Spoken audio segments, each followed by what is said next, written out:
Hello friends, हम लोगों का लास्ट जो बॉक्स है वो रह गया है 9th चैप्टर का, और इसको भी डिस्कस कर लेते हैं। इसमें हम लोग पढ़ेंगे सेंट्रल पॉल्यूशन कंट्रोल बोर्ड के बारे में। बहुत इंपॉर्टेंट बॉडी है। अगर हम लोग भारत में अपने देश में इन्वायरमेंट को प्रोटेक्ट करने की बात करेंगे तो इसमें बहुत इंपॉर्टेंट है। अभी एक और नया इंस्टीट्यूशन भी निकल करके आया है जो एक तरह से जुडिशरी वाला रोल प्ले करता है। जुडिशरी मतलब न्याय से संबंधित। उसका नाम है नेशनल ग्रीन ट्रिब्यूनल। क्या नाम है? NGT। वो काफी नया है, उसकी बात हम लोग आगे कभी करेंगे। आप लोग यूपीएससी की तैयारी कर रहे होंगे, उससे संबंधित कोई कोर्स पढ़ाऊंगा तो मैं बताऊंगा आपको। अभी आपको क्या समझना है कि सेंट्रल पॉल्यूशन कंट्रोल बोर्ड, केंद्रीय प्रदूषण नियंत्रण बोर्ड का क्या क्या काम है, क्यों अस्तित्व में आया, कब आया, इसकी बात करेंगे और किस तरह से काम करते हैं, इसके काम क्या क्या रहते हैं, क्या प्रभाव पड़ा, इसको भी थोड़ा सा देखेंगे। तो देखिए, दो प्रमुख पर्यावरण संबंधी समस्याएं हैं भारत में। एक तो बात यह है कि अभी भी हमारे देश में 22 से 23% ऐसी जनता है जो गरीबी रेखा के नीचे जीवन यापन कर रही है ना। हम लोगों ने पहले भी पढ़ा हुआ था। रिसेंट फिगर्स बता रहे हैं, उसमें 27% के आसपास का संख्या था। 27 करोड़ बदलता रहता है। अलग अलग बॉडीज हैं, वर्ल्ड बैंक में आप देखोगे या किसी और इंस्टीट्यूशन में देखोगे तो अलग अलग नंबर आ रहे होते हैं, लेकिन तब भी आप मान करके चलिए करीब 25, 26, 27 करोड़ भारत में अभी भी लोग ऐसे हैं जो गरीबी रेखा से जीवन नीचे यापन कर रहे हैं। अब गरीबी रेखा से नीचे जीवन यापन करने में उन लोगों को कैसा जीवन उनका ठीक हो सकता है, इसमें एक बहुत बड़ा फैक्टर होता है। वो होता है कि अगर उनके पास भी सफिशिएंट रिसोर्सेस हैं कंजम्पशन के लिए, मतलब उनके पास भी पर्याप्त संसाधन है जिनका वो उपभोग कर सकते हैं, तो हम लोग उसको बोल देते हैं कि वो अब गरीबी रेखा के नीचे जीवन उनका नहीं चल रहा है। तो उनका, क्योंकि बहुत बड़ी संख्या में लोग गरीब हैं और उनको गरीबी से ऊपर लेकर के आना है, तो क्या होगा, हम लोग अपने जो प्राकृतिक संसाधन है उनके ऊपर और भी बर्डन पड़ेगा। तो एक तो ये बात है। और ऐसा तो कर नहीं सकते कि हम उनको गरीब ही बना करके रखें। गरीबी तो महात्मा गांधी ने भी जैसे बोला था कि गरीबी से बड़ा कोई हिंसा नहीं है। तो गरीब तो हम उनको नहीं रहने दे सकते हैं। एक समाज के रूप में, एक देश के रूप में हमारा ये उद्देश्य है कि हम लोग भारत में किसी को भी गरीबी रेखा के नीचे जीवन यापन ना करना पड़े, ये कोशिश करेंगे। तो अब ये कोशिश में क्या हो जाएगा कि प्राकृतिक संसाधनों पर बर्डन तो पड़ेगा ही पड़ेगा। तो एक तो ये प्रेशर है। दूसरी समस्या क्या है, जो हमारी अपर मिडिल क्लास है और ज्यादा पैसे वाले लोग हैं, वो क्या है, उनका जो लाइफ स्टाइल चेंजेस आ रहा है वेस्टर्न सिविलाइजेशन को देखते हुए भी बहुत लग्जरियस आइटम्स को यूज करना स्टार्ट किया है और कंज्यूमरिज्म की समस्या आ गई। कंज्यूमरिज्म समझते हैं कि सब कुछ खरीद लो, जरूरत नहीं है बट खरीदते जाओ, खरीदते जाओ, खरीदते जाओ, रख लो स्टोर करके, उसका आप यूज तो कर नहीं पाओगे। ठीक है, बहुत सारे लोग हैं बहुत तरह के कपड़े खरीद लेंगे, 50 कपड़े खरीदे। 50 क्या मतलब, 50 तो कुछ भी नहीं है, 500 कपड़े खरीद रखे हैं। अलग अलग तरह के संसाधन है। वॉशिंग मशीन भी तो घर में 3 वॉशिंग मशीन से, टीवी है तो हर कमरे में टीवी लगा दी है। तो ऐसे में आप अल्टीमेटली, आपका पैसा है, प्रकृति के संसाधन आपके नहीं है, लेकिन आप ये सारी चीजें अगर करने लगे तो प्रकृति के ऊपर बोझ पड़ रहा है ना। और वहां पर भी मूवमेंटम इसी डायरेक्शन में है। ठीक है, पूरे देश में लोगों का। तो दो समस्याएं क्या क्या है, पहली तो है कि जो गरीब है उनको कम से कम आपको देना ही पड़ेगा। दूसरा, जो गरीबी रेखा के ऊपर आ गए हैं और जैसे से वो पैसे कमाते जा रहे हैं वैसे वैसे क्या कर रहे हैं, कंज्यूमरिज्म की तरफ जा रहे हैं, जहां पर उपभोगवाद बोलते हैं उसको। तो उसकी भी समस्या है, पहला तो है। और उसमें भी ये दोनों एंगल्स की वजह से ये सारी चीजें हैं। उसी में स्थिति क्या बनी हुई है, स्थिति ऑलरेडी बनी हुई है कि वायु और जल ऑलरेडी हमारे काफी ज्यादा प्रदूषित हो चुके हैं। ठीक, अब इनके ऊपर बर्डन पड़ेगा क्योंकि वो ट्रेंड बना हुआ है। ठीक है, तो पर्यावरण संबंधी अगर समस्याओं को हम लोग डायरेक्टली देखेंगे तो ये समस्या निकल करके आ रही है। जो अंडरलाइन कॉज है वो हमको दिखा रहा है कि इस तरह की स्थितियां बनी हुई हैं। अब क्या होगा, अब समझिए।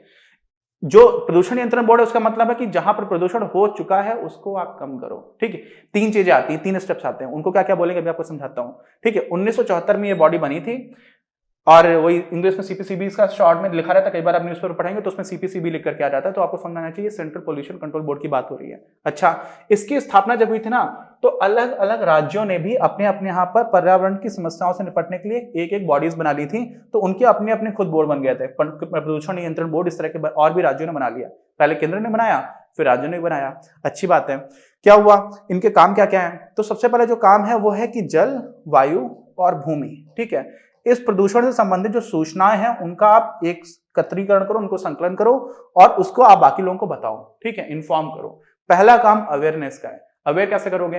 पहले आपको खुद जानकारी हो, फिर आप लोगों को जानकारी दे पाओगे। तो प्रदूषण संबंधित जानकारी को जुटाना और उसका वितरण करना, पहला काम तो ये हो गया। दूसरा क्या है?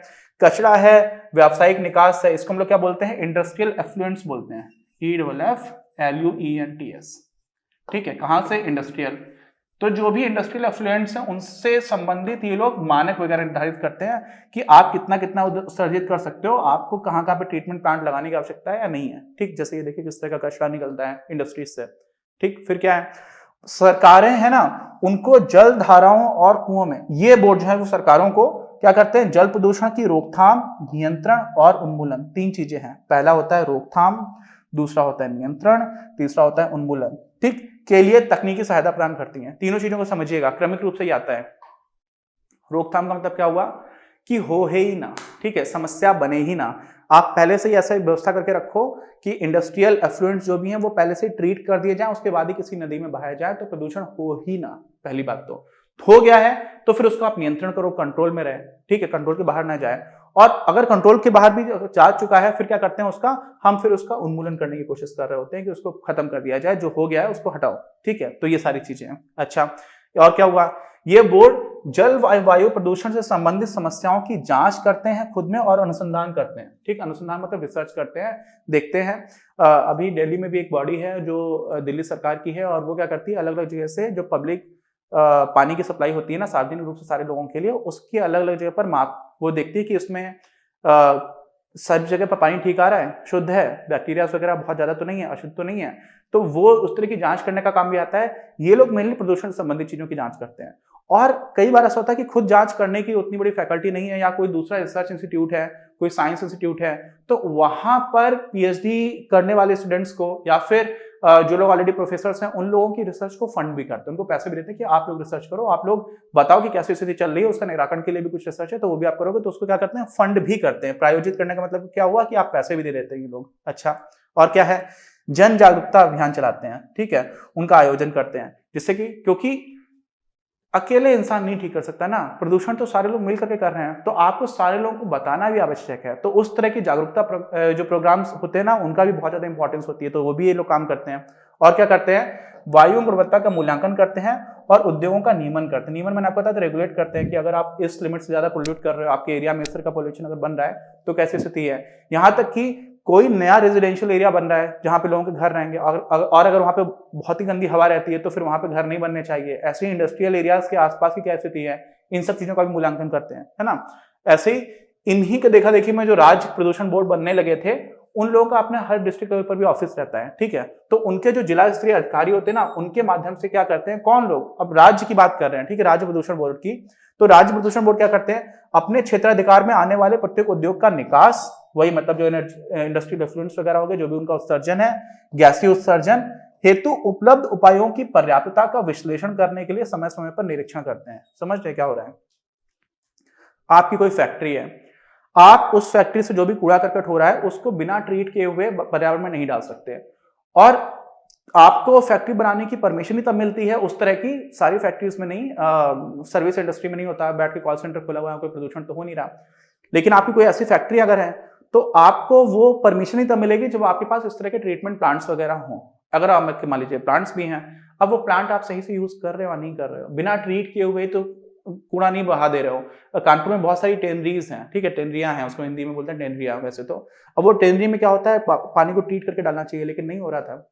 बहुत सारे ऐसे गंदे गंदे नाले पूरा गंगा नदी में जाकर के मिलते रहते हैं, तो उनका इंस्पेक्शन करना, निरीक्षण करना कि आपको जो करना चाहिए वो आप कर भी रहे हो नहीं कर रहे हो, तो ये भी इनका काम होता है, ठीक है। क्या करते हैं ये लोग, निरीक्षण करते हैं, जो उपायों की पर्याप्तता, मतलब जितने आपके पास उपाय मतलब क्या सोल्यूशन होना चाहिए जो आप प्रदूषण कर रहे हो उसको निपटारा करने के लिए, तो उसको भी ये लोग चेक किया करते हैं, ठीक है। अच्छा, और क्या होता है, उद्योग स्थान निर्धारण मैंने आपको बताया था अभी, और नगर नियोजन, मतलब कहां पे घर बनने चाहिए, कहां पर इंडस्ट्रीज लगनी चाहिए, ये सारी चीजें कैसे बताते थे, ऐसे हवा में नहीं होती है बात, इसमें भी रिसर्च हो रही होती है कि यहाँ का एनवायरमेंट कैसा है, यहाँ का एनवायरमेंट क्या इतना बर्डन झेल पाएगा, यहाँ पर पहले से हवा दूषित रहती है, तो यहाँ पर अगर लोग घर बना करके रहेंगे तो उन लोगों को वास्तव में समस्या हो जाएगी। जैसे जो लोग दिल्ली में रहते हैं, अभी तो काफी कोशिश चल रही है काफी समय से, उसमें कुछ कुछ इंप्रूवमेंट भी दिखा है, बट ऑन एन एवरेज बोला जाता है कि 7 वर्ष आपकी आयु कम हो जाती है अगर आप दिल्ली में रह रहे हो। क्यों? क्योंकि सर्दियों के समय पर बहुत प्रदूषण आता है, पराली जलाने का केस भी हरियाणा से, वहां का खुद का पॉल्यूशन भी बहुत है, बहुत सारे फैक्टर्स हैं, तो ये सारी चीजें, ठीक है। तो ऐसी चीजों में भी क्या हो जाता है कि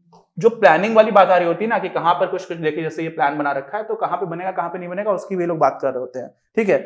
आवश्यक पृष्ठभूमि तथा वायु गुणवत्ता आंकड़े प्रदान करते हैं ये लोग।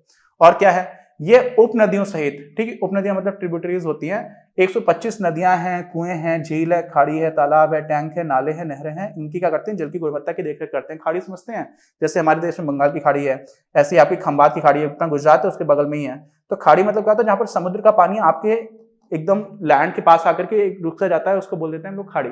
तो ऐसा रहता है। अच्छा, ये हमारे क्या हो गया, प्रदूषण बोर्ड की थी, उसकी भी बात कर ली। इनका रोल बहुत इंपॉर्टेंट रहा है। अगर आप देखेंगे जब दिल्ली में इस तरह की चीज हो रही थी, दिल्ली इसलिए हाईलाइट करता हूँ, एक तो दिल्ली देश की राजधानी है और इस वजह से लाइमलाइट में रहता है, लेकिन कानपुर है, आप बहुत सारी जगह पर देखेंगे तो इतनी स्थिति खराब हो चुकी है, उसके बाद भी डिपार्टमेंट, ये बोर्ड, डिपार्टमेंट तो नहीं बोलना चाहिए, बोर्ड काफी अच्छे से कंट्रोल करने की कोशिश करता है, जबकि संसाधनों का बहुत अभाव रहता है। तो इसलिए हमारा आखिरी बॉक्स था इस चैप्टर में। उम्मीद है कि आपको ये सारे बॉक्सेस से और इंटरेस्टिंग जानकारी मिलेगी। चैप्टर तो हम लोगों ने देख लिया था, बाकी एक बार चैप्टर का पुनरावर्तन जो है रिकैप करेंगे उसको जल्दी से, जिससे कि हमारा पूरा चैप्टर ठीक से कंप्लीट हो जाता है। मिलते हैं।